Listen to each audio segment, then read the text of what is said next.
Haleluya. Halo, apa kabar adik-adik yang dikasih Tuhan? Selamat pagi, selamat hari Minggu. Kak Susan ucapkan bagi kita semua. Nah, semuanya sehat-sehat? Semuanya sudah mandi? Puji Tuhan ya. Saatnya kita akan mendengarkan kebenaran firman Tuhan. Yuk, kita semuanya berdoa dulu sebelum mendengarkan firman Tuhan. Terima kasih Tuhan Yesus yang baik, puji syukur kami naikkan kepada Tuhan. Kalau pagi hari ini kami boleh bersama-sama datang kepada Tuhan untuk mendengarkan firman Tuhan. Terima kasih Tuhan Yesus, kami siap untuk mendengarkan firman Tuhan dalam nama Tuhan Yesus Kristus. Haleluya, amin. Adik-adik, Kak Susan mau tanya nih, siapa yang pernah mimpi? Oke, ya, semuanya pernah mimpi ya. Kak Susan juga pernah mimpi. Nah, mimpi itu ada yang membuat waktu kita bangun kita senang, ada. Tapi juga ada mimpi yang membuat kita sedih. Ada mimpi yang membuat kita merasakan gelisah, ya. Nah, tergantung dari mimpinya. Di Alkitab ada loh seorang raja yang setelah dia bermimpi, hatinya jadi gelisah, nggak bisa tidur lagi. Ya, siapakah dia? Yuk kita cari tahu siapa raja yang bermimpi itu. Di dalam kitab Daniel, kalian boleh buka Alkitabnya di dalam kitab Daniel pasal yang kedua, ayat yang pertama sampai yang ke-49. Ya, kita tidak usah baca. Setelah selesai firman Tuhan, kalau kalian mau baca silahkan baca ya. Nah, judulnya Mimpi Nebukadnezar. Nah, seorang raja yang bermimpi itu adalah Raja Nebukadnezar. Nebukadnezar adalah raja dari kerajaan Babel. Ya. Kerajaan Babel diperintah oleh Raja Nebukadnezar. Nah, di situ pada zaman Daniel, ya. Siapa Daniel? Daniel adalah salah satu pemuda yang luar biasa dipakai Tuhan dengan hikmat dan kebijaksanaannya. Nah, Raja Nebukadnezar suatu malam dia bermimpi. Ya, setelah bermimpi hatinya menjadi gelisah. Hatinya menjadi gundah gulana. Kemudian dia memanggil para ahli-ahli sihir, orang-orang berilmu, para kasdim untuk dapat menerangkan apa mimpinya itu. Maka dipanggilnyalah semua orang-orang berilmu yang ada di kerajaan Babel. Lalu kata raja kepada mereka, "Aku bermimpi dan hatiku gelisah. Aku ingin mengetahui mimpi itu." Lalu berkatalah para ahli berilmu itu, orang-orang berilmu, para kasdim dan juga ahli-ahli sihir itu. "Ya Tuanku Raja, apa mimpi Tuanku?" kata mereka.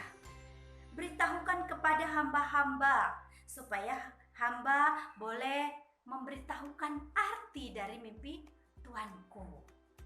Nah, lalu raja menjadi murka. Dia bilang begini, "Aku ingin kalian yang memberitahukan apa yang menjadi mimpiku. Kemudian kalian juga yang mengartikannya.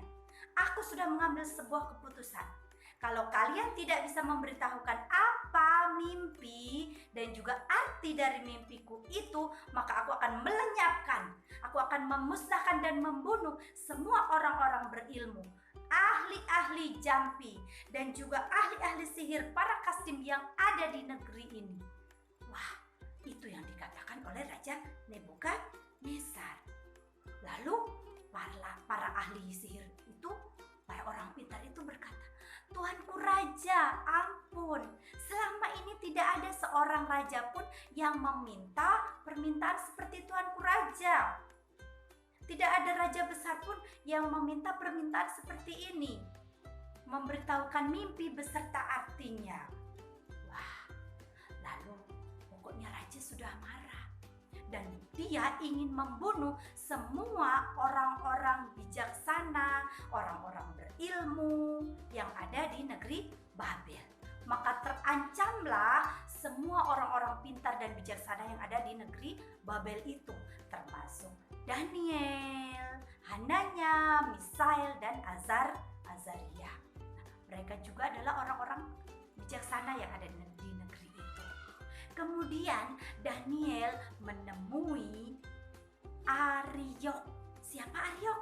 Nah, Ariok adalah pemimpin pengawal yang ditunjuk oleh Raja Nebukadnezar untuk pergi membunuh orang-orang bijaksana yang di Babel itu. Lalu Daniel berkata, "Tuanku Ariok, saya minta waktu, ya. Saya mau menemui ketiga teman saya. Saya mau berdoa dulu kepada Tuhan supaya Tuhan bisa menyingkapkan rahasia mimpi Raja Nebukadnezar." Lalu Ariok memberi waktu kepada Daniel. Maka Daniel mendatangi ketiga teman-temannya, Azaria, Hananya, dan Misael, atau sering kita sebut dengan Sadrak, Mesak, dan Abednego. Lalu keempat pemuda ini, mereka bersujud datang kepada Tuhan. Mereka datang berdoa, meminta pengertian, meminta hikmat kepada Tuhan Allah. Nah, setelah mereka berdoa kepada Tuhan, Tuhan menyingkapkan rahasia mimpi Nebukadnezar kepada Daniel. Wah, hebat Tuhan kita ya. Dia sanggup memberikan pengertian, kepada orang yang datang kepada Tuhan. Lalu Daniel menemui Ariok. Dia berkata, "Ariok, aku sudah tahu apa yang menjadi mimpi Raja Nebukadnezar. Allah telah menyingkapkan rahasia itu kepadaku. Bawalah aku menghadap Raja Nebukadnezar." Nah, lalu Ariok membawa Daniel menghadap kepada Raja Nebukadnezar. Nah, kemudian Daniel berkata kepada Raja Nebukadnezar, "Raja Nebukadnezar, tidak ada seorang pun yang bisa menyingkapkan, yang bisa mengetahui mimpi dari Raja Nebukadnezar. Tidak ada seorang pun, tetapi di surga ada Allah yang maha tinggi yang dapat menyingkapkan segala rahasia yang ada di muka bumi ini. Nah, Allah telah menyingkapkan mimpi Tuanku Raja kepadaku beserta artinya." Wah, lalu Daniel memberitahukan apa yang menjadi mimpi Raja Nebukadnezar. Nah, beginilah mimpi dari Raja Nebukadnezar. Pada waktu Raja sedang ada di pembaringan, tiba-tiba Raja melihat ada sebuah patung. Wah, ternyata Raja Nebukadnezar melihat sebuah patung. Patung itu sangat besar dan sangat tinggi. Nah, kepalanya terbuat dari emas tua. Sedangkan dada dan lengannya terbuat dari perak. Sedangkan perut dan pinggangnya terbuat dari tembaga. Pahanya terbuat dari besi. Sedangkan kakinya dan jari-jarinya sebagian dari besi, sebagian lagi dari tanah liat. Nah, kemudian tiba-tiba terungkitlah sebuah batu dan meremukkan patung yang tuanku lihat. Dari jari-jari kaki dan kaki yang terbuat dari besi dan juga tanah liat. Kemudian menghancurkan paha yang terbuat dari besi. Kemudian perut dan juga pinggang yang terbuat dari tembaga. Kemudian dada dan lengan yang terbuat dari perak. Dan juga kepala yang terbuat dari emas tua. Nah, maka rubuhlah patung yang tuanku lihat itu. Kemudian diremukkan semuanya. Dan juga setelah itu musnah seperti dihempas oleh hembusan angin. Tidak ada bekas-bekasnya. Tetapi batu yang mengungkitnya tadi menjadi sebuah gunung besar yang memenuhi seluruh bumi. Nah, itulah mimpi yang Tuanku Raja lihat, kata Daniel kepada Raja Nebukadnezar.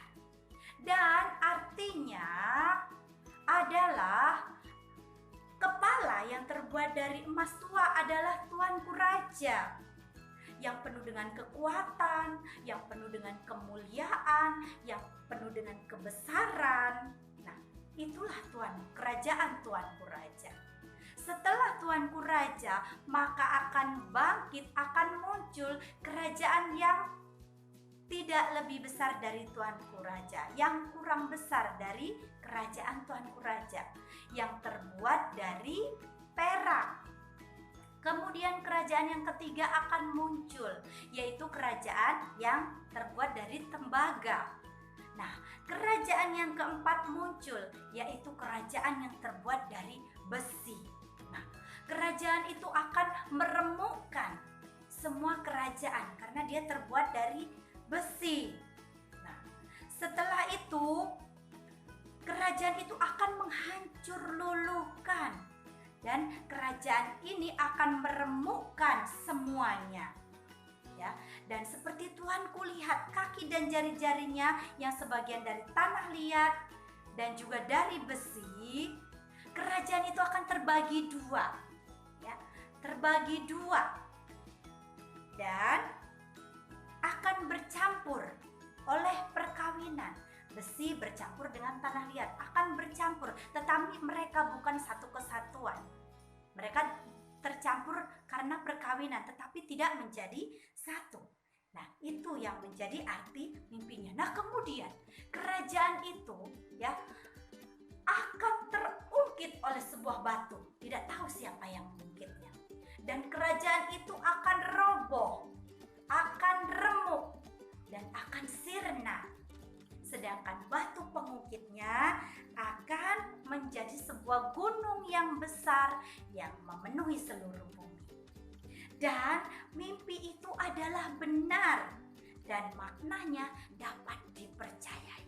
Nah, itulah makna atau arti mimpi Tuanku Raja Nebukadnezar.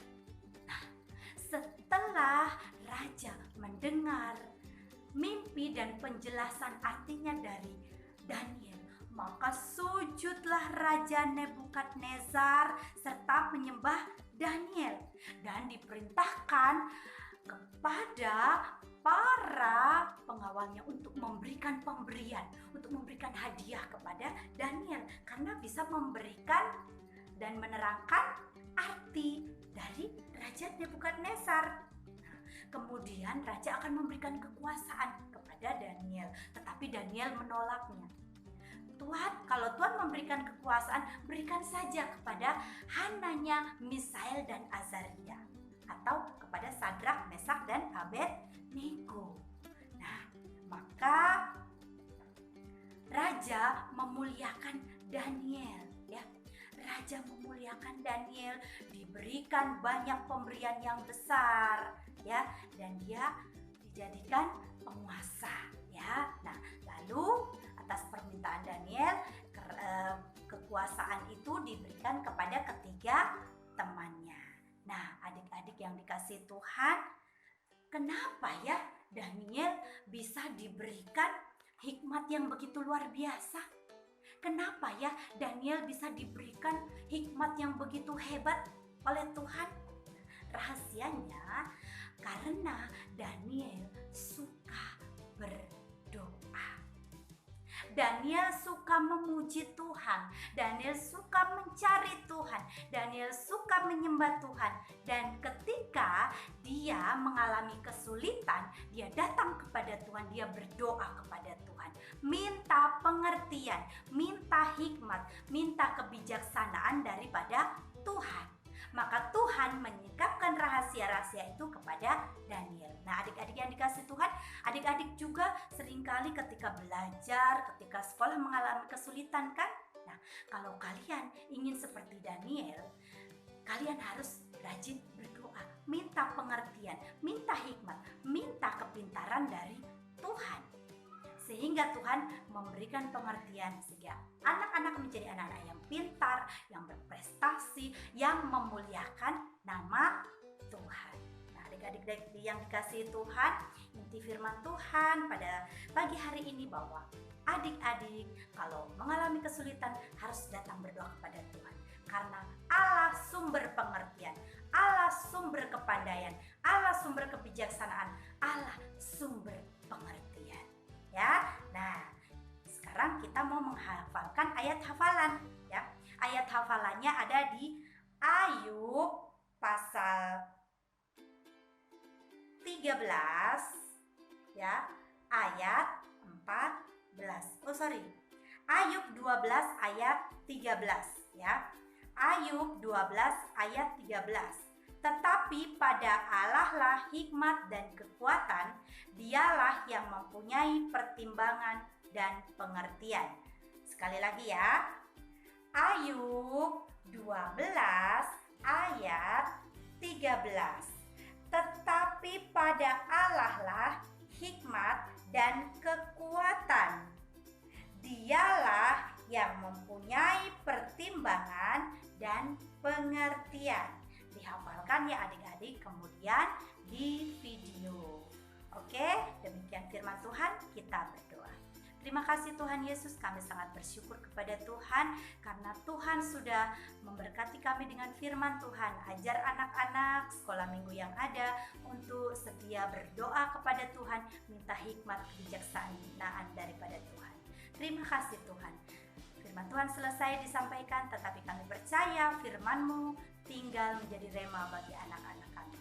Dalam nama Tuhan Yesus Kristus kami sudah berdoa. Haleluya.